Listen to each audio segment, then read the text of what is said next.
sense. Let's do it. Alright, started.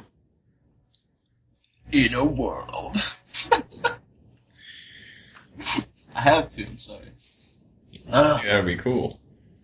If we actually had the other part of the introduction.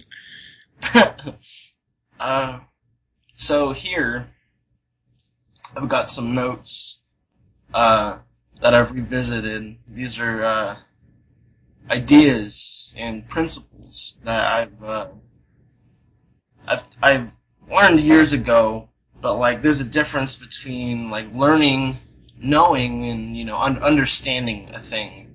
And so for the last couple of years, I've gone through this very passive regimen of observing all of these things and how they dwell and shape the universe in and around us. And I mean, luckily, they're out there to explore. It's just you gotta have the right lens to fixate the validity of the teaching to every area of life, and they're Hermetic principles. But I don't really like where it comes from or where people think it comes from. It gets its name from Hermes Trismegistus, the thrice great. And I don't really dig that for the sheer sake of like, well, what's so great about that in the first place? Who set that standard? Yeah, it's very, very potent and valid information, but there's a little bit of bias on that behalf. So I try not to subscribe to the bias behind the intention, but the intention behind the teaching. And that, to me, has proven to be more than valid. If anybody's read, like, the Kabbalion and all these, like, super double secret ancient texts that are readily available online, it's there, and a lot of the principles that are present there all in one place, they predate most of the organized theology that pervades the planet now. So you see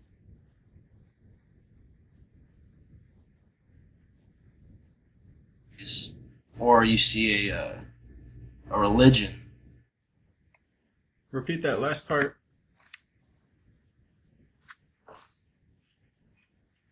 What of it is valid? Repeat that last part. Yeah, it's the internet cable up. Yeah, I think it's mine. These principles can be found all in one place if you're looking in the right place, but you can see them in everything. Most religions and theologies take and kind of pick and choose and write over them, and you're really forced to read and reread these stories, these myths and legends of holy men that really do everything but address it directly. And with that, we're just like, well, gosh, you must know so much. I revere you as a deity, but at the end of the day, it's there to be had, not just kind of written over or anything. I think that's kind of where we get a little confused. But, I mean, this is the natural law of things. The fabric and the material that kind of weaves in and out of our existence and stabilizes and makes it kind of make sense to me.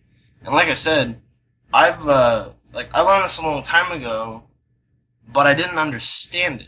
It took me a couple of years of observing to really solidify the potency that this carries, and revisiting it in the hindsight of knowing.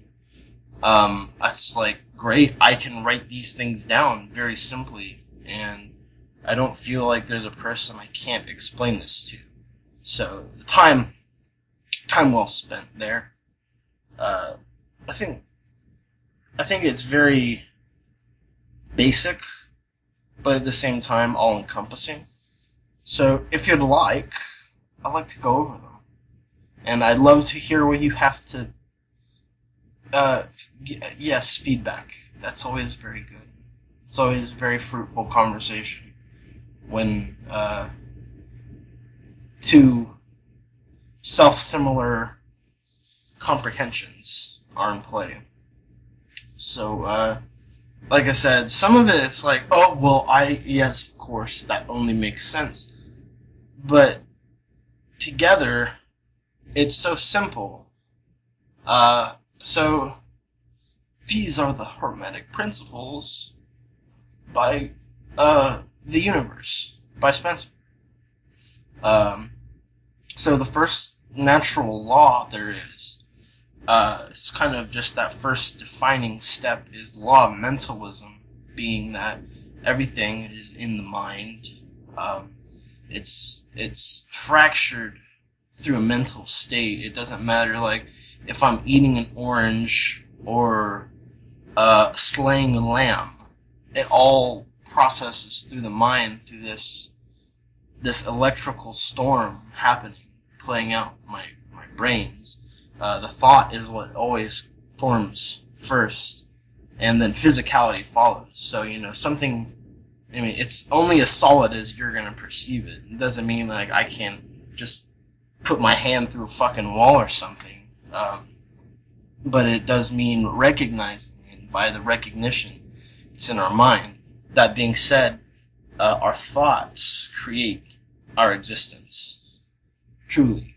If you change your thoughts, you can change the quality of your experience. So, if you are so hell-bent on seeing, the negative side of things, you could be handed, like, a trunk full of gold, or you could just be handed this, like, ripe opportunity, but the mind has melded itself to accept something different. And so we'll be handed this pot of gold, and we'll be like, oh, maybe it was stolen, or, you question this opportunity, and you break it down till it's nothing, till all you have is a box of lead. So if you change your thoughts, you change the quality of your experience, and if you want something different, then you have to do something different. You have to think differently, approach it from another perspective. And that really is, that's the first law, is that everything is mind. They say we are the universe experiencing itself through this human perspective, but ultimately we have this massive universe inside of us. So, we only perceive it through the mind. Even emotions of the heart have to filter through the mind at some point. So that kind of leads me into the second law, the natural law, and that's correspondence. This is one that's kind of been a little bit more widely popularized in this newest age movement. And that is what is above, so below, and what is below as above. This all-encompassing macrocosm outside of us, this totality, reflects equally the infinitesimally small microcosm, the individual units. Something that you know and you're well versed in is that this reality is holographic in its own nature. And you break down the word holographic, you see the root holistic, hologram. And that being stated, I'll give you an example. If you have, like, a bunch of Lego building blocks, all different materials, you build this wonderful house, you can take them apart, and it's like, okay, there are these individual units, but they're all kind of a little different. However, with a hologram, something that's holographic, like, let's say we have a cube, like, being projected through light. And to us, it's solid. However, it's just a vibration of light. Now, if you split a little piece of that cube, you still have the exact same material. It's unwavering, but it's the same as the whole. So the holistic, the holographic, the hologram. So to understand a piece, to understand the macrocosm, the stars and the universe, the things outside of us, you must understand the microcosm. And to understand the microcosm, you first must realize that it's all, yes, whatever, it's connected, but it is infinitely mirroring itself. We see these self-similar things. The Fibonacci sequence, for example, and the golden ratio, they go hand in hand. You know, the joints in my fingers and the bones in my hand correspond to the way a sunflower blooms, and the way a tree branches out, and the way a river flows, and just the rate at which we walk and breathe. Everything has this beautiful mathematic correspondence. And people will be like, oh, that's a very cold way of thinking about it and measuring the universe, but it is that other side of the coin. There's nothing not beautiful about it. It's just another way of looking at it. So the universe is inherently fractal. It is self-similar across all spectrums, which leads us to the third natural law, and that's vibration. Again, this is another. It's becoming more popular with all these publications and people coming out and saying, "Hey, man, I dig your vibe." It's become this relevant thing again. It's always been relevant, but it states that there is nothing truly at rest. I mean, on the surface, something may seem completely solid, but when you really break it down, when you really look into it, there is motion, there is vibration. There is no non-motion. And the state of rest, like we perceive death, is just this ridiculous concept that's a cop-out. There's always more. There always is more. Nothing is completely at rest. Matter cannot be created or destroyed. It just transmutes. All of this existence is vibration. Solidity is an illusion of vibratory differential. So when you take something like light, sound, matter, antimatter, it's just different rates of vibration. People are so fixated, like, ooh, pick up this quartz or pick up this ball of lead. You feel that right there? Well, yeah, okay, whatever. It's vibration, and we are just kind of like light condensed to a certain vibration, as well as sound and everything that seems so terribly solid. We're all moving. We're all going somewhere. Or we have this innate ability to not move. So just any of all of this, everything that passes through the mind, it's all vibrating. Even the mind has this potent vibration. So even like thoughts have forms, and thoughts form first, so that has a certain vibration. You take negativity and all of that, and it feels a certain way, and you're around a person and you're just like, I can't explain it, man, but I get really weird vibes from this guy. It's not to be explained. It just is self-explanatory. But on the topic of like, ooh, good vibes, bad vibes, and good and evil, whatever, man. The fourth law, the fourth principle is polarity. So you have everything that I've talked about so far. Everything has this dual nature. The mind, in which everything passes through, perceives everything within duality of the spectrum. For instance, we have left and right hemispheres of the brain. We have these radical concepts of like good, evil, and a coin, for God's sakes. A coin has a heads and a tail. And, Everything's kind of divided amongst itself. So my thing is, these are all kind of just things that we perceive through the mind, that everything is opposites to a degree. But what I pressure people to consider is, what is the difference between good and evil and heads and tails, or a Republican and a Democrat, And if you take the example of temperature, we have the idea hot and cold, like, while I'm warm, I'm cold.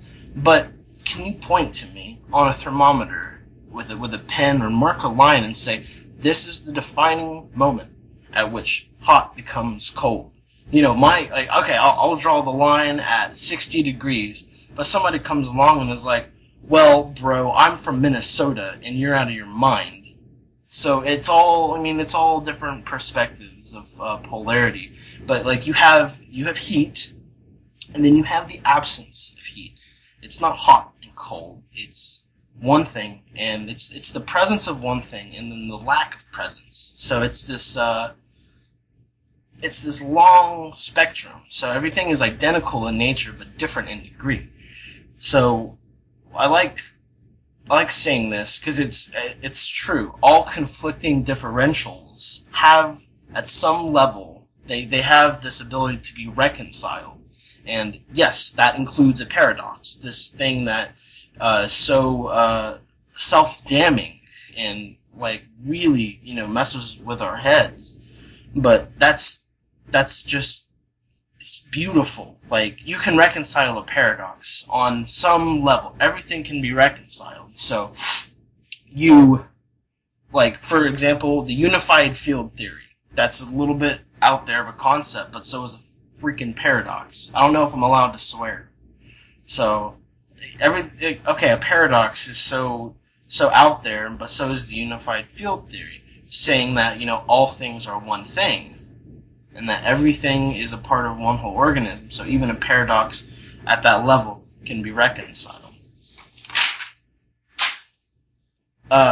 The fifth principle is rhythm, and that all things have an outward and an inward. There is this natural flow to things. For example, like it's in layers. We've got waves and tides, and so like with the influx of a tide, you also have waves rolling in and out, and with the outflux of a tide, you still have waves rolling in and out. So it just goes to show you that there is this fractal nature to existence. Now, like, everything has a rise and a fall, a crest and a trough. So like a pendulum swing resonates in everything. And at the end of the day, this is, it's like, oh wow, these are such rigid concepts, but they're mostly just tendencies, truly, existing most certainly. But if you wanna overcome these tendencies of the universe, it requires like so much energy. And for example, if you have a man who's determined to get away from shore, this man is gonna have a hell of a time rowing out to sea if the tide's coming in. It's working against him as he's trying to move. But if he's smart, he knows the tides have this ebb and flow, so he decides to go out on the ocean when the tide is going out. So instead of expelling so much force, he's using the natural flow of the earth to get him where he wants to go.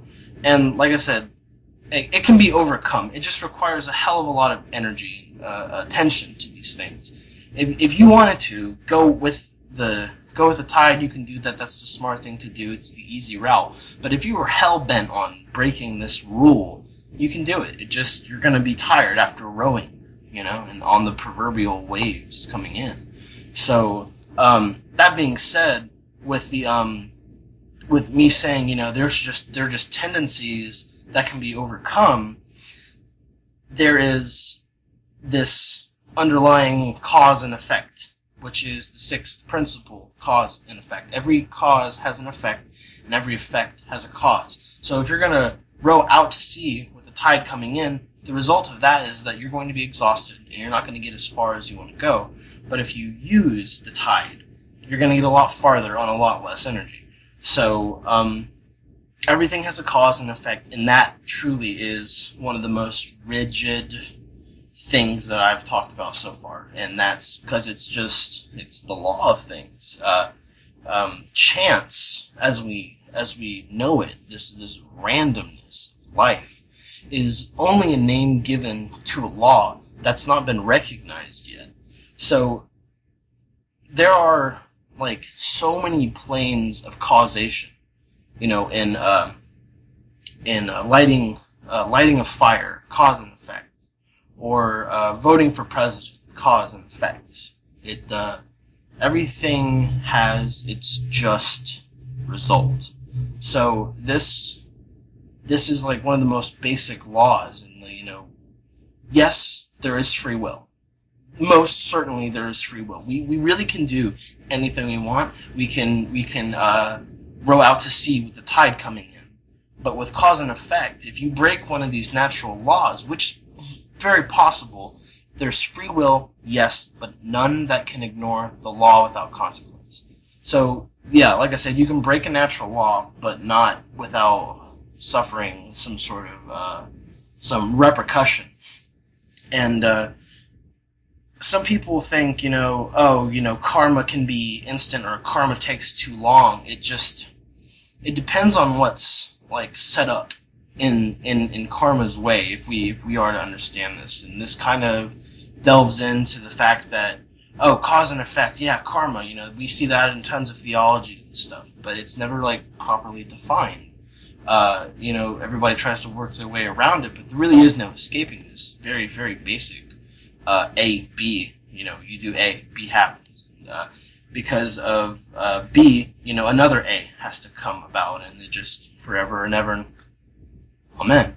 But if you think about somebody sitting in the middle of a ring of dominoes, with dominoes on both sides, and it just goes all the way around, yeah, you can knock over dominoes and sit and wonder and wait, but eventually it comes back around and hits you. Just depends on what's there. The seventh natural law, and I think one of the more unexplored regions of the governing format of existence, is the principle of gender. Everything has a masculine and feminine. They manifest on all planes. And we here, in this reality, in this point in time, this wavelength, this vibration, we are only seeing the physicality manifest.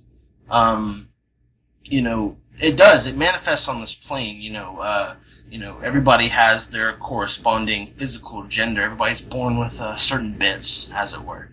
But it's unexplored, in part because you have all of these people that are just like, I feel like I need to have tits, but I don't have boobs, and they fancy a certain person, and you just, with the way life and everything that corresponds to this life right now is set up, it's been demonized and all these things. And I'm not saying like go out and sleep with whatever rock you want to, but like, for God's sakes, there's this massive diversity, and that plays directly into the law of polarity, the good and the evil, the one or the other, the masculine, the feminine. But like I said, it's just how we perceive it. It's just this huge spectrum, or all points on this endless spectrum of perspective. So I think with this exploration of, I'm gonna hate myself for saying this, but like Caitlyn Jenner, this person who has not only the resources but the potency to make this statement, it's starting the conversation, as opposed to just like, male and female bathrooms. It's like they're all the same fucking toilet, man. We had unisex bathrooms in our house forever. I've got tons of roommates who are girls, and we all use the same restroom.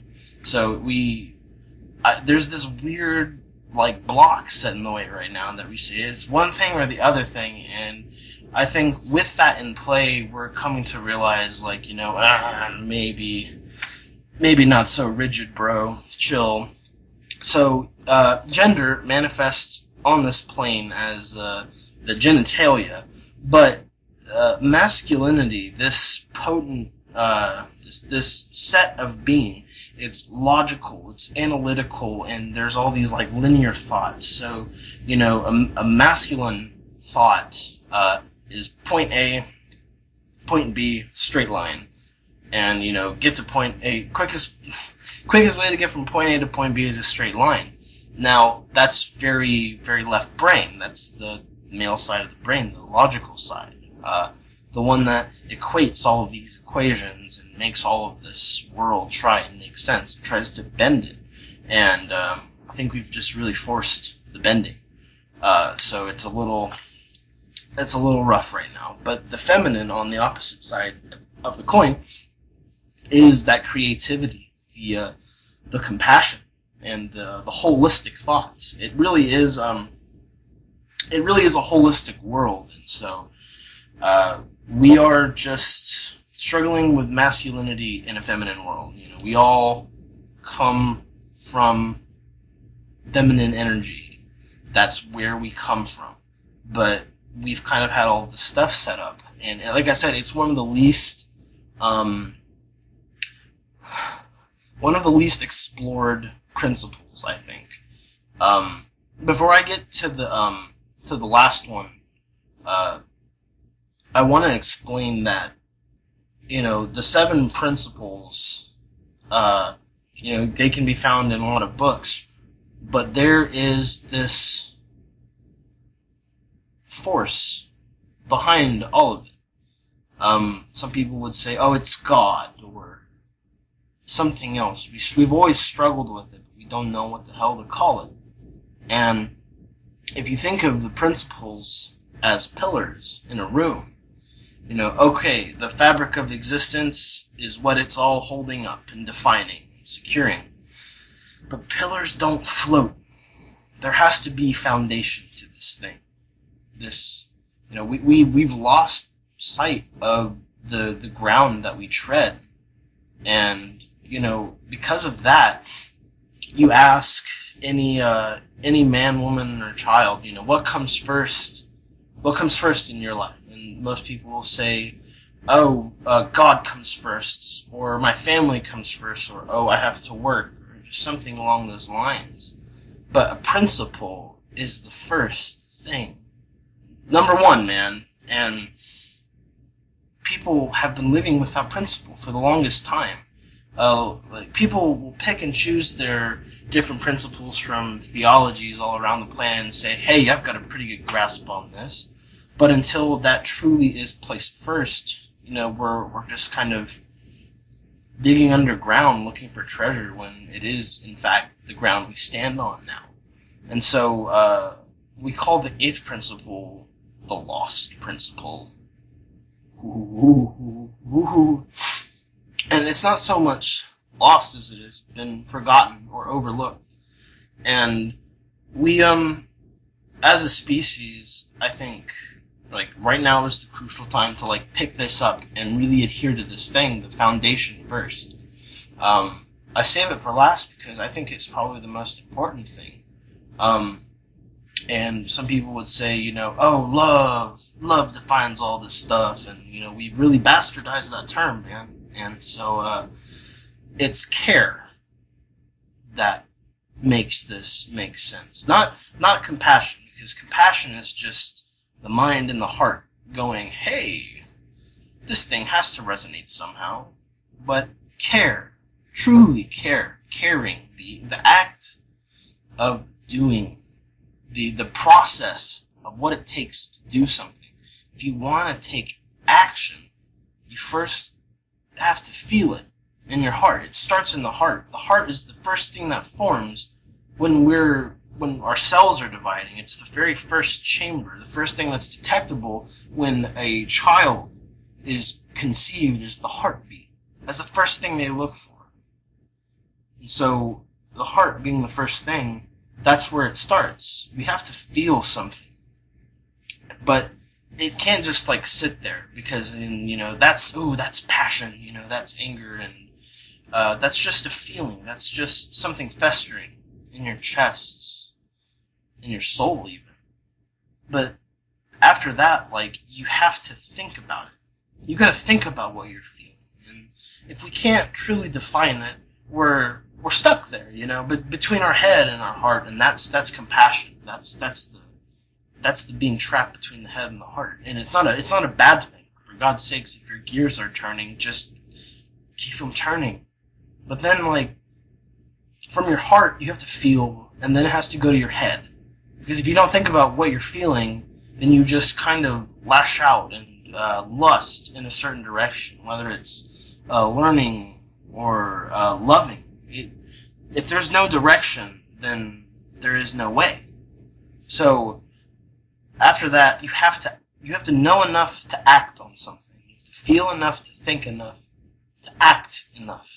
So it goes from your heart to your head to your gut, and you act with our gut. We have these three centers of the body that operate as furnaces almost, where vibration and bioelectricity circulate, most certainly.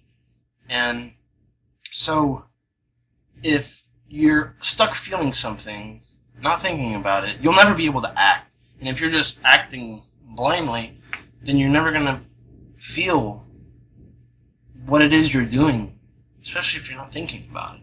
So that, to me, is the most fundamental thing, is that, like, alchemical process in the body of turning this feeling of lead to this end product of acting. And that's gold, man. Truly, that's gold. And so I feel that's kind of what we're missing right now, is just this ability to care, to give a fuck.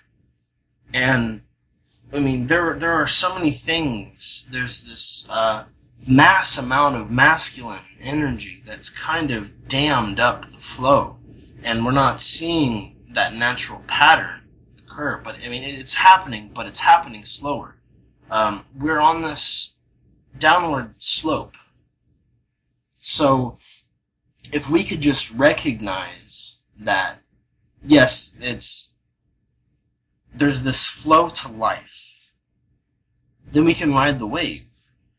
If we understand the momentum we gain as we go down, however far down this wave takes us, we can ride it up into this femininity, this reemergence of creative energy. And, like, you see this wave throughout history, throughout the things that shaped our civilizations. So, you have the very, very intense, like the Inquisition. That's a very masculine-minded thing. I'm going to torture you until you tell me what I want to hear. And, that's A and B. People tried to make an art of it, but it's very A, B. So a means to achieve an end. No in between, but what little there is. And so after that, I really could be stupid about this. I could be wrong. But whatever. As an example, like a feminine point in our history, this turning point of theology and philosophy, you look at places like Greece and like the emergence of the Renaissance, where all of these feelings were mapped out and said, hey, this has some validity too. So it's there, and it's there to be acknowledged. Once you acknowledge and learn, all you have to do from there is understand. So you acknowledge with your heart, you explain it with your mind, and then once you have that process figured out, however fucking long it takes you, like your mission in life could be to just make that woman on the corner in downtown wherever, person you've never met smile and go about her day a little different. And you could have struggled with everything in your life up to that point just for that, and you die, you get hit by a car. Well, that's it, man. Like, all of this process has happened. But until you act, nothing really moves forward. So, you have,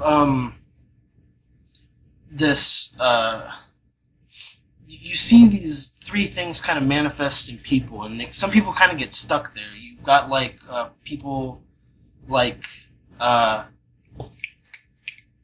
Stephen Hawking. Good God, Stephen Hawking. Why is that so hard to remember? The Speak and Spell. That is Stephen Hawking. He, when you think of that, he's like, oh, that's a very smart man. Well, that's about all there is to that. We don't think of him as going out and protesting a certain thing, or just like, being this abundantly flowing fountain of love. We think about what he's contributed intellectually, because that's where he is on this journey, that wherever the hell he is, that's where he is. He's specialized himself in the head.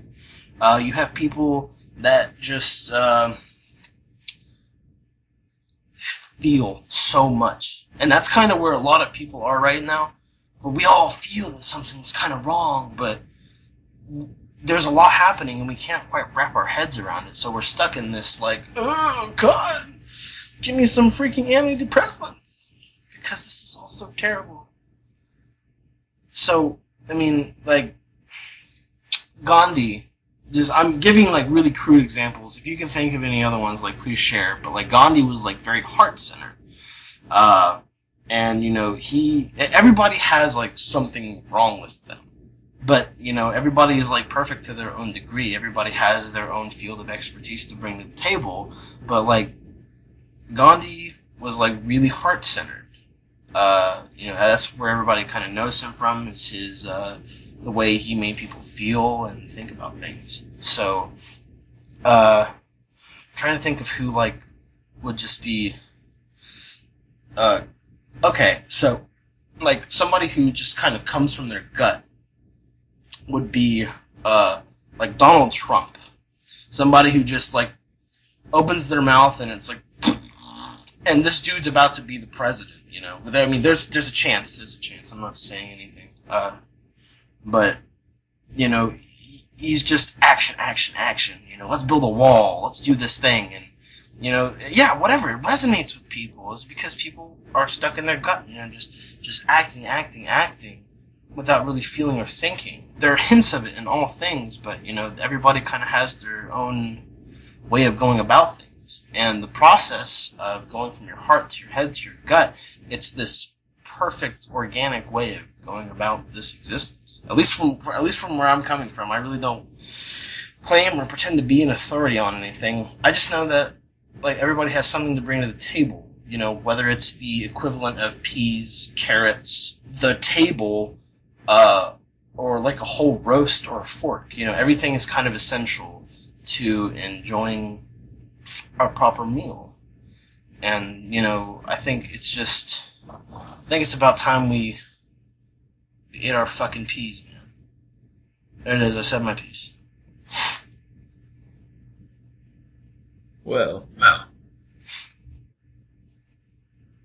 I don't know how to